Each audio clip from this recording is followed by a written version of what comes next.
morning, foolish mortals. Welcome to another epic tome of Cyclopean Overlord. Let's talk about the most important thing in combat, movement. Movement on the board is the most important thing in combat, period. Full stop. Everything that is fun and interesting and meaningful and consequential and dramatic and engaging in the game and in combat flows directly from this first principle of movement. So before you can make combat cool with other things like, dope terrain and monster motivation and environmental hazards and unique mechanics, you have to have a plan, a concrete plan to keep the whole board moving. Yeah, and why don't they move? Well, if you're playing D&D 5e, I'm sure a lot of you are, then you are suffering from the foul stench of opportunity attacks. Opportunity attacks in 5e ensure that antagonists never move on the stage. Heroes and enemies, when they get up close and personal, when they get in that 5-foot Goldilocks zone, they lock up and they never move because neither one of them wants to incur an attack of opportunity. As a person, you feel kind of like a chump. Like, I'm next to somebody, if I want to walk away, they get a free shot at me? That feels crummy. I'm staying right here. There's no way they get a free shot on me. So if you look at a bird's eye time-lapse view of any combat, you will see that players and enemies that are across the board will move toward each other very quickly, and they bunch up and they lock in place and they never move. You, very accusatory in this little bit, you need to move your monsters. If the players aren't gonna move, then the bad guys are gonna have to move. And let me tell you something, when the bad guys move, the players will follow. Now there's a lot of different ways to achieve this, so let's techno-Viking right back there onto the black rectangle and check out some options.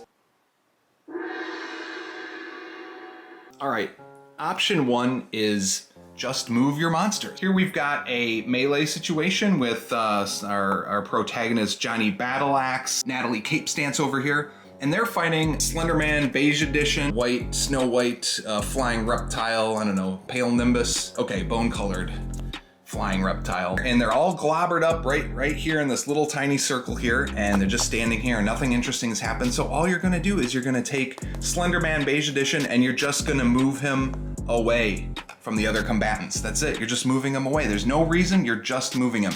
He's going to take an opportunity attack from Johnny Battleaxe, but that's just fine. There's no problem with that whatsoever. In fact, he doesn't have to take an opportunity attack. Just have him take the disengage ability or action during his turn and then have him move. Can monsters take the disengage action? Don't even think about opening that rule book. Monsters can take the same actions that heroes can because dynamics is more interesting than non-dynamics. So anyway, he moves away and now we have this space here between these two combatants. And this makes the combat already more interesting because Johnny Battleaxe is going to wonder, why did this beige colored Slenderman move away? He's gonna wonder that out loud and the rest of the table's gonna wonder out loud and they're gonna ask, they're gonna say, well, maybe he's coming over here to knock over this bridge and strand us over here. And once we're stranded, this bone colored flying reptile's got some sort of cataclysmic breath weapon that's just gonna annihilate us. It doesn't matter. They're going to hypothesize out loud. Whatever idea they come up with, just use it. Don't worry about coming up with your own idea because at the end of the day, just creating this space here makes the dynamics of the combat much more interesting. Now Johnny Battleaxe has to decide, is he going to stay here and let this combatant move away? Or if he pursues this combatant, now there's space between our two heroes. That means he can't attack bone-colored flying reptile with melee. He's got to use a ranged attack. Johnny Battleaxe doesn't look like he has a ranged attack. If Natalie's Cape Stance over here gets into trouble, she needs a heal or something like that, he might be more than one move away. And that makes everything in that combat more tense, more dramatic, more interesting. That, folks, is a triple thumbs up situation.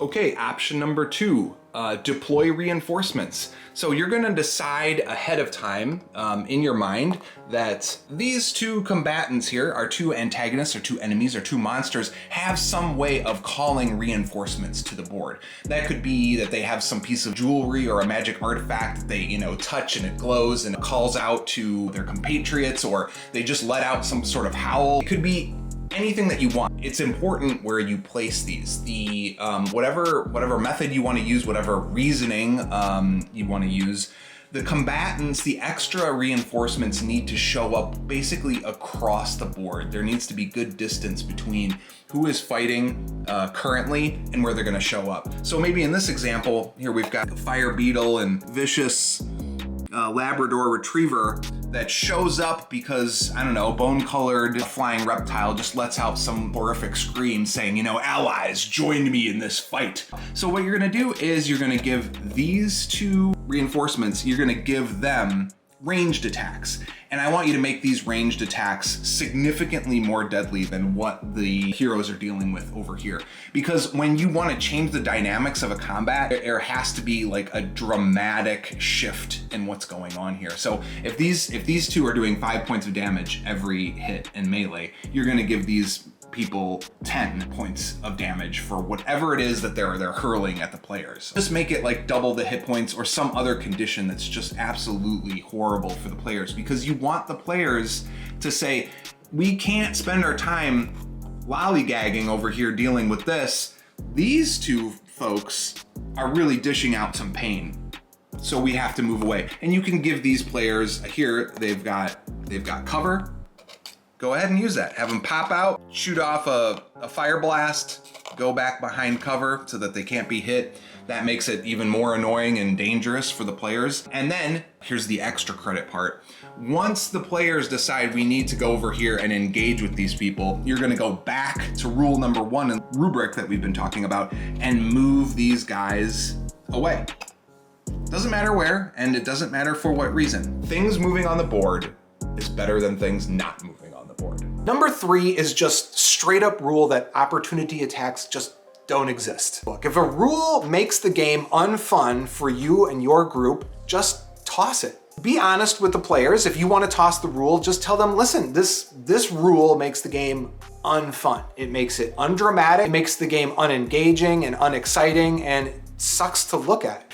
Okay, I know I said just 3 strategies, but the last one was kind of a gimme, just, you know, obliterate the rule. So let's do one more. Let's do a 4th. What am I doing? 4. Let's do a 4th one.